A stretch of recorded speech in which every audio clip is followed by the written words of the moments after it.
morning, viewers. Welcome to my brief devotion titled Fresh Bread.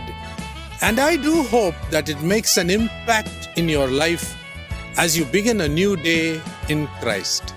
The title of my devotion today is prophetic because the Bible says the end is very near. God chose the Jewish people so that one day the nation of Israel could become a channel of His blessings to the whole world. Israel is the only nation whose future history was foretold in advance.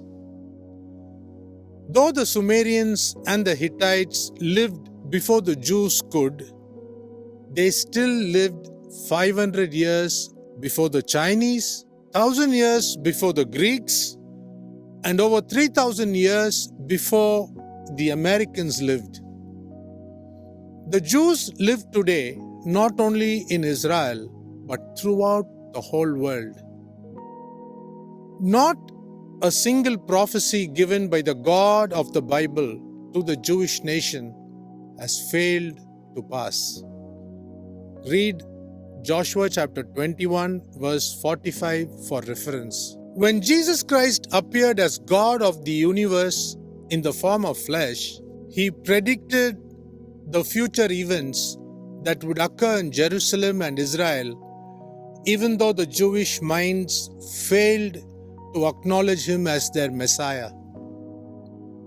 The apostles of Jesus Christ later confirmed these prophecies and made it clearer to the Bible readers concerning the events that would occur.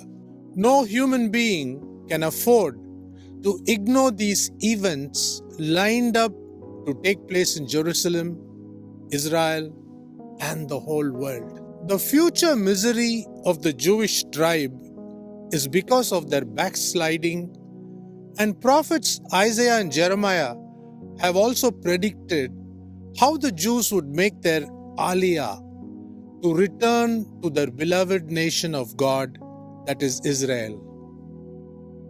So the stage is all set in Israel at the very end of the end times that we now live in. So let me then quote what Jesus Christ said during His time of ministry in Israel and close today. Jesus Christ in the Gospel of Matthew chapter 24 verse 32 has said, "From the fig tree learn its lesson. As soon as the branch becomes tender and puts forth its leaves, know that summer is near." In this case, Jesus Christ meant that when we see so many things happening in Israel, know that the end is very near. Think about these things, beloved people of God, what the Bible has predicted, and prepare for the coming end. God be with you. See you tomorrow, God willing.